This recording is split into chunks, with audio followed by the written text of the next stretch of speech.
Baik, Assalamualaikum warahmatullahi wabarakatuh. Saya Satria Dwi Mardika dengan NIM akhiran 248. Pada kesempatan kali ini saya akan mempresentasikan hasil eksplorasi mengenai salah satu metode pengembangan perangkat lunak, yaitu Scrum. Scrum sendiri merupakan metode yang cukup populer dan banyak digunakan dalam pengembangan perangkat lunak modern, terutama pada proyek yang membutuhkan fleksibilitas dan adaptasi yang cepat. Presentasi ini dibuat sebagai pemenuhan tugas mata kuliah yang kosong, yaitu mata kuliah pemrograman lanjut pada pertemuan ke-13. Baik, saya mulai. Di pertama sendiri adalah ada definisinya sendiri adalah Scrum adalah metode pengembangan perangkat lunak yang termasuk dalam pendekatan agile.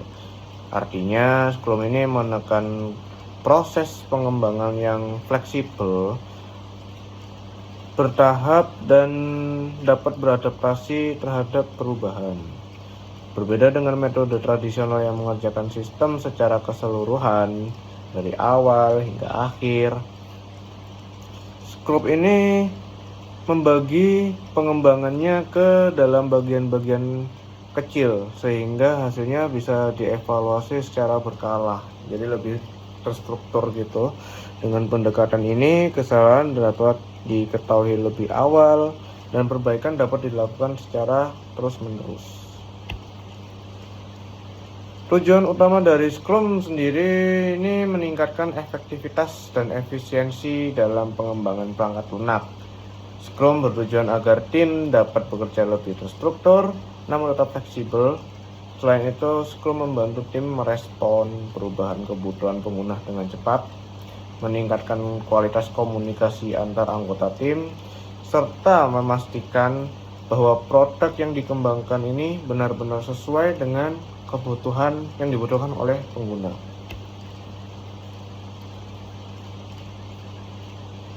Proses kerja Scrum ini dimulai dari product backlog.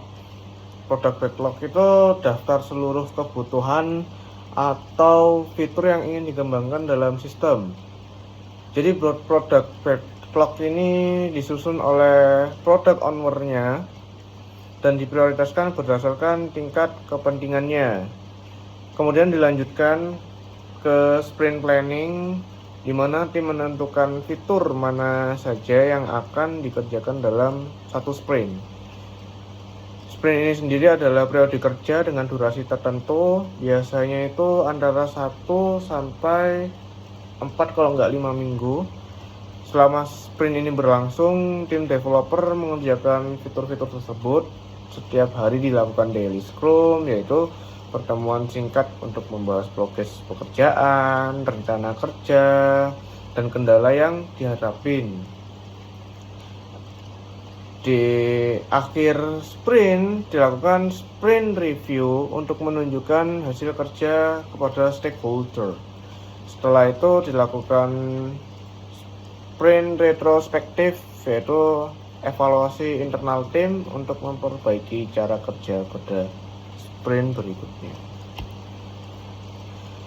Perannya sendiri dalam Scrum terdapat 3 peran utama yang memiliki tanggung jawab yang berbeda tentunya.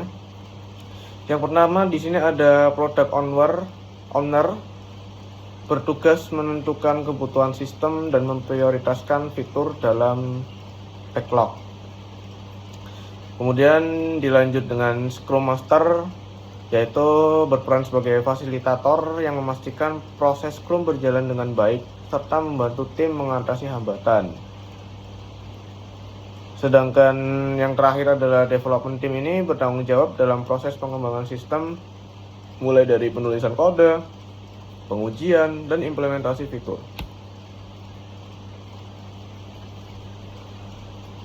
Kelebihan utama Scrum ini adalah fleksibilitasnya terhadap perubahan. Jadi jika terjadi perubahan kebutuhan pengguna, timnya itu dapat menyesuaikan pada sprint berikutnya. Selain itu, Scrum memungkinkan progres proyek melihat secara jelas karena tiap-tiap sprintnya itu menghasilkan bagian sistem yang dapat diuji.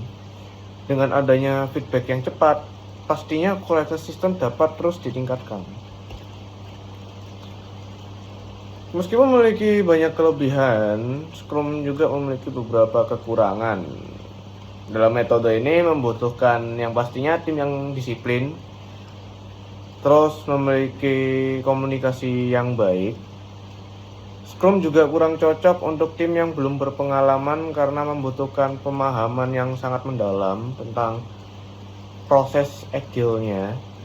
Selain itu, Scrum sangat bergantung pada keterlibatan stakeholder-nya, sehingga jika stakeholder-nya itu pasif gitu ya, kurang aktif gitu, hasil pengembangannya bisa menjadi kurang optimal atau bisa amburadul. Di sini saya membandingkan Scrum dengan Waterfall. Jika dibandingkan dengan metode Waterfall-nya ini, Scrum bersifat iteratif dan fleksibel, sedangkan Waterfall itu bersifat linear dan terstruktur. Pada Scrum, perubahan dapat dilakukan kapan saja, sedangkan pada Waterfall ini perubahan sulit dilakukan setelah tahap tertentu selesai. Nah, makanya itu Scrum lebih cocok untuk proyek dengan kebutuhan yang dinamis, sedangkan Waterfall ini cocok untuk proyek dengan kebutuhan yang sudah jelas terstruktur sejak awal.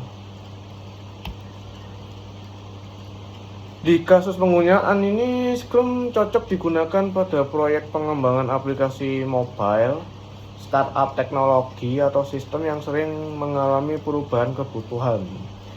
Contohnya sendiri itu adalah aplikasi pemesanan. Contoh aplikasinya itu pemesanan makanan online kayak Shopee Food, GoFood gitu. Pada aplikasi tersebut itu fitur seperti metode pembayaran atau promo sering berubah kan sesuai dengan feedback pengguna. Hari ini ada promo apa, misalnya 12 kan perlu tuh diubah tuh. Nah, makanya dengan Scrum ini perubahan tersebut dapat diakomodasi dengan lebih mudah. Baik, kesimpulan yang saya dapat di sini adalah Scrum merupakan metode pengembangan perangkat lunak yang fleksibel dan efektif untuk proyek dengan kebutuhan yang dinamis. Scrum mengutamakan kolaborasi tim, evaluasi berkelanjutan, dan feedback cepat sehingga dapat menghasilkan produk yang sangat berkualitas. Demikian presentasi saya mengenai metode pengembangan perangkat lunak menggunakan metode Scrum yang dapat saya sampaikan. Semoga penjelasan ini dapat menambah pemahaman kita mengenai penerapan Scrum dalam pengembangan sistem. Terima kasih atas perhatiannya. Wassalamualaikum warahmatullahi wabarakatuh.